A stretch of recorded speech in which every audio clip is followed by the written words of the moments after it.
ఎవడు పడితే వాడు కారు కూతలు కూస్తుంటే కూడా ఒంటరిగా నిర్ణయం తీసుకొని పోయినాడే తప్ప ఏ రోజు పొత్తు పెట్టుకొని జగన్మోహన్ రెడ్డి పోవాడా? పొద్దున్న లేస్తేనే ఎవంతా పొత్తు పెట్టుకొని ఎవడి సంఘం ఆగుదామనుకునే చంద్రబాబు నాయుడు పోవాడా ఆలోచించుకోవాల్సినటువంటి అవసరం ఉంది. ఎందుకంటే ఇక్కడ చాలా మంది యువకులు ఉన్నారు, మీరు కూడా ఆలోచన చేయండి. రెడ్డి గారు పాదయాత్ర మొదలు పెట్టేటప్పుడు పులివెందులలో 20,000 మందితో మొదలు పెట్టినాడు. అది విశాఖపట్నానికి పోయే లోపల 2 లక్షలు అయింది.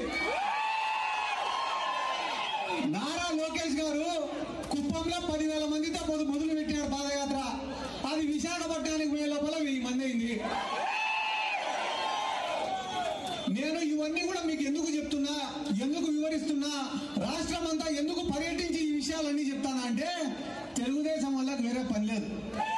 పొద్దున్నే 6 గంటలకు లేస్తారు, ఫ్రెష్ గా రెడీ అవుతారు, వైట్ అండ్ వైట్ గుడ్డలు వేసుకుంటారు.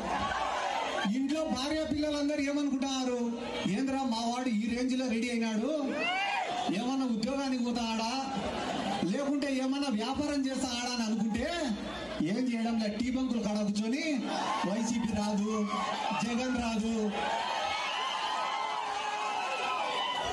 ఈ టీ బంకుల కాడ కూర్చొని చేసే ప్రచారం తప్ప మన రాష్ట్రంలో వేరే ఏం జరగడం లే. ఈ మాట కూడా మీకు ఎందుకు చెప్తానా అంటే, వైసీపీ రాదు రాదు రాదు అనే వానికి నేను చెప్పే సమాధానం ఏమరా అంటే, 2,50,000 కోట్ల రూపాయలు ప్రజల అకౌంట్ లో వేసిన జగన్మోహన్ రెడ్డి రాకుంటే ఏం చేశాడని చంద్రబాబు నాయుడు వస్తాడో ఒక్కసారి ఆలోచన చేయండి సార్. నీరు చెట్టు కార్యక్రమం పెట్టి దోచుకునేయడం చంద్రబాబు వస్తాడా? జన్మభూమి కమిటీలు అని చెప్పి పెట్టి పీడించినందుకు చంద్రబాబు వస్తాడా? దోమల పైన దండయాత్ర చేసేందుకు చంద్రబాబు వస్తాడా?